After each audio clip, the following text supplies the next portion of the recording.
Hey, Adam here from Ward Tone Records, and this is a record I'm keeping. So you think you don't like Phish? Well, if that's the case, you really ought to listen to this.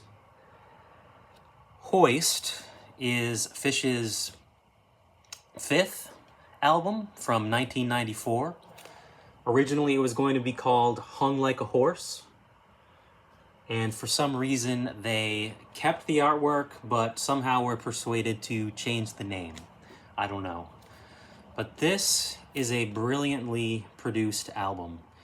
And I would say it's Phish plus something else. So first of all, it was recorded right at the peak of their creativity. Now maybe it's not their most creative album, but they were coming off of probably their two or three most creative albums ever, which would be, I would say, Lawn Boy, A Picture of Nectar, and Rift. This is, in a way, just as great of an album, but it's a really good album for someone who maybe thinks they don't like Phish and wants to try to get into it, because it's brilliantly produced and it includes a lot of different styles and textures that aren't always on Phish's albums. For example, the guest list is really impressive. It includes the Tower of Power horn section, if you like funk.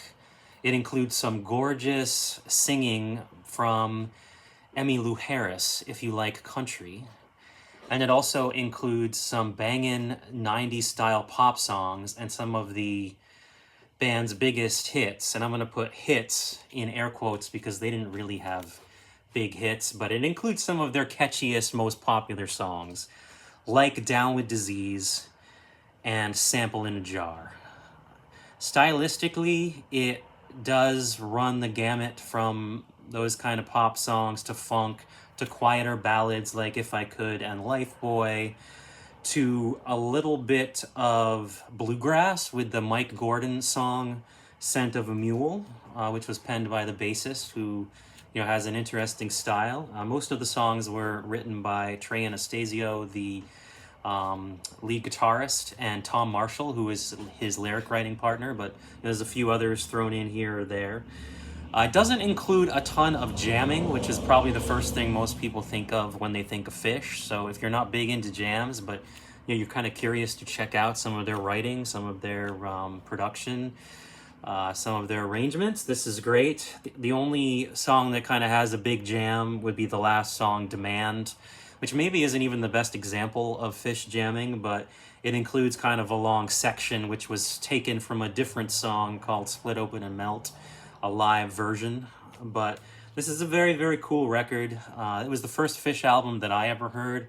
I got it when it came out. I just had a really good feeling about it. I was, I think, 13 when I got it, and soon after that I was seeing them live. I managed to convince my dad to go see Phish live right after we got this record, and I think by the time I went to see him I had collected all the other records, and the one after this, called the live one, had even come out like a week before. But we didn't really know what we were in for, and we thought it was going to be maybe a small crowd, a semi-local band. I grew up in New Hampshire, but on the border to Vermont, which is where Phish is from. But the scene was completely overwhelming.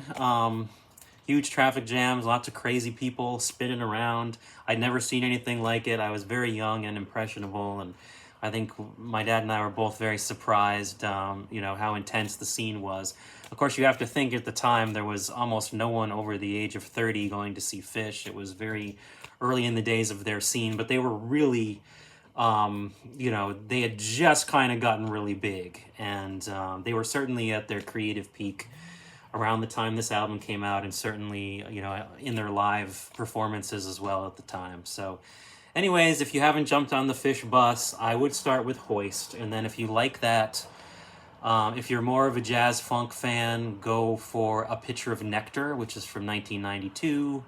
If you like kind of the ballads on here, the quieter stuff, you can move toward Billy Breathes, or you can move toward Farmhouse, which is one of my favorites. But if you enjoy concept albums and prog rock, I would try, in addition to this, which, has a little bit more of a mainstream sound, I would try Rift, and I would try Lawn Boy. They're a band that's mostly known for their live performances, but they have some really well done albums. As far as their more current albums, I think of the last 4 or 5, Fuego is probably the best. If you want to see what they're up to these days, it's a very solid album. So anyways, this is Phish Hoist. This is a record I'm keeping, but you can have it too. Thanks for watching.